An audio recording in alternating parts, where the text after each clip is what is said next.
इंदौर के अनपुरा इलाके में रहने वाले आयुष अग्निहोत्री को क्राइम ब्रांच ने गिरफ्तार कर लिया है। आरोपी ने जुलाई 2025 में एक युवती के बारे में अभद्र भाषा वाले लेटर उसके रिश्तेदारों और पड़ोसियों को भेजे थे। पीड़िता ने इसके बाद बाणगंगा थाने में शिकायत की थी। 7 महीने बाद क्राइम ब्रांच को आरोपी का पता चला और शुक्रवार को उसे गिरफ्तार कर लिया।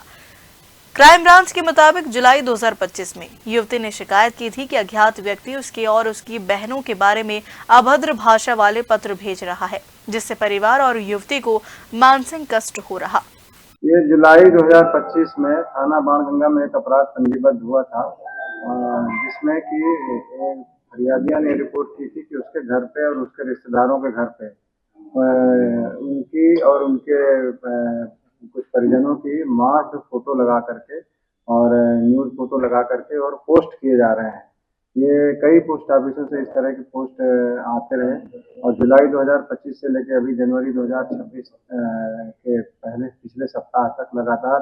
इस तरह की कम से कम 8 से 10 पोस्टें आ चुकी थी। उन पोस्टों में ये फोटोग्राफ्स रहते थे जिसमें कि ऊपर फरियादिया का चेहरा लगाया जाता था और नीचे जो है वो कोई भी नेकेड फोटो लगा करके उसको उनको फोटो खींच करके और उनकी मॉड फोटो बना करके न्यूड फोटो बना करके भेजा जा रहा था। और ये जो कार्यक्रम था, ये सिलसिला था, ये लगातार उनके रिश्तेदारों पे और उनके घर के आसपास के लोगों पे किया जा रहा था। इसके अलावा आरोपी के द्वारा ये भी किया जा रहा था कि वो आसपास के सार्वजनिक शौचालयों पे और सार्वजनिक स्थानों पे उसके पोस्टर भी लगाए जा रहे थे और एक साथ में पत्र भी लिखा जाता था जिसमें लिखा जाता था कि मैं तुमको बदनाम कर दूंगा और इस तरीके से लगातार वो प्रसारित कर रहा था। कुछ पत्रों में इस तरह से भी लिखा जा रहा था कि हम एसिड अटैक, मेरा अगला कदम एसिड अटैक होगा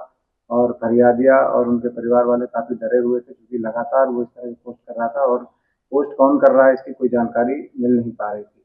इस संबंध में बाणगंगा द्वारा लगातार 4-5 महीने इन्वेस्टिगेशन किया गया। जब सफलता नहीं मिली तब सीपी सर के पास में भी पीड़िता और उनके परिवार वाले मिलने गए थे, जिस पर से सीपी सर ने क्राइम ब्रांच को इसके अगले इन्वेस्टिगेशन के लिए दिया। क्राइम ब्रांच ने लगभग 25 दिन पहले ये इन्वेस्टिगेशन अपने हाथ में लिया था, जिसमें हमने राजेश दंडोतिया जी के नेतृत्व में एक टीम बनाई थी जिसमें एसीपी सौम्या अग्रवाल थी और हमारी सोशल मीडिया की प्रभारी रीना भी साथ में थी और उनकी पूरी टीम ने इस पर काम करना शुरू किया। हम लोगों ने, चूंकि इसमें सबसे ये चैलेंजिंग इसलिए था क्योंकि इसमें आरोपी द्वारा कोई मोबाइल फ़ोन का इस्तेमाल नहीं किया जा रहा था, किसी भी तरीके की कोई क्लू नहीं छोड़ा जा रहा था और पोस्ट ऑफिसों में भी और जहाँ-जहाँ भी वो जाता था उन सब पे हम लोग वहाँ पे जा कर के आस-पास जब पता किया तो पता चला कि उसका मुँह बंद है और कहीं हेलमेट लगा कर के और कहीं वो अपना जो है मास्क लगा कर के वो इस तरह के फ़ोटो और ये सब चीज़ें पोस्ट कर रहा था, इसलिए इसकी जानकारी निकालना काफ़ी कठिन था। पर हमारी 8-10 की टीम लगातार इसमें लगी रही। कमिश्नर साहब द्वारा भी लगातार इसमें निर्देशन किया गया कि इसको हर तरीके से किसी भी तरीके से निकालना है। इस पर से जब हमारी टीम लगी थी तो लगातार सर्विलेंस के दौरान 2 दिन पहले ये ऑब्जर्वेशन आया कि एक लड़का है जो इसी तरह से लंगड़ा कर चल रहा है और घर के आस-पास संदेहास्पद रूप से घूम रहा है। तो हमारी टीम ने उसको तत्काल ही जाकर के उठाया और जब उठा कर के लाए तो उसके कब्जे से उसी तरह का एक मास्क और वो जो पहनी हुई चप्पल थी जो जगह-जगह पर सीसीटीवी में भी कैद हुई थी तो उसी तरह का मिला। तो शंका होने पर इसके घर की जब तलाशी ली गई तो घर में लैपटॉप और उस तरह के पहने हुए कपड़े और उसी तरह के फ़ोटोग्राफ्स के कुछ खाली फ़ोटोग्राफ और कुछ उसमें मॉड फ़ोटोग्राफ्स और कुछ लिखे हुए जो लिखावट जो वो लगातार घर पे भेज रहा था, वो सारी चीज़ें बरामद हुई जिससे बाद में आरोपी को ये सब चीज़ें अवगत कराई गई। आरोपी ने भी इस घटना को स्वीकार किया और फिर उसने जो कहानी बताई वो कहानी के अनुसार ये है कि वो एक मैट्रिमोनियल ऐप के थ्रू उसने वहाँ उस परिवार में एक लड़की थी जिससे वो शादी करना चाह रहा था, उससे वो कनेक्ट भी हुआ। लेकिन बाद में शादी हो नहीं पाई क्योंकि उसकी कुंडली मिल नहीं पाई और ऐसा उनके लड़की के परिवार वालों का कहना था और जब ये शादी टूट गई तो उसको ये लगा कि उसके परिवार वालों ने ही ये शादी जानबूझ के तोड़ी है। तो इसी खुन्नस में उसने लगातार उनके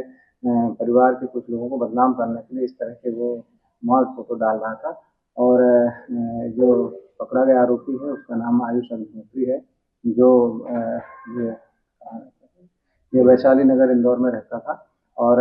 उससे जब पूछताछ की गई तो उसने बताया कि वो सिविल इंजीनियर है और लगभग 34 साल का युवक है। और उसकी चूँकि जब शादी टूटने से वो काफ़ी गुस्से में था और उसने लगातार 1-2 बार प्रयास भी किया कि ये शादी संभव हो सके, लेकिन जब ये शादी नहीं हो पाई तो उसने इस तरह के एक टैक्टिस अपनाई। उससे पूछताछ की गई कि इस तरह की वो जो क्रियाकलाप है उसने कैसे इसको सीखा, तो उसका यही कहना था कि क्राइम पेट्रोल जो सीरियल आता है उसको देख करके उसने सारे एहतियात बरते और कहीं भी वो सीसीटीवी कैमरे में ना आना पड़े तो इसके लिए हमेशा हर जगह मास्क लगा रहा था, हेलमेट लगा रहा था और अलग-अलग तरह से वो अपने चेहरे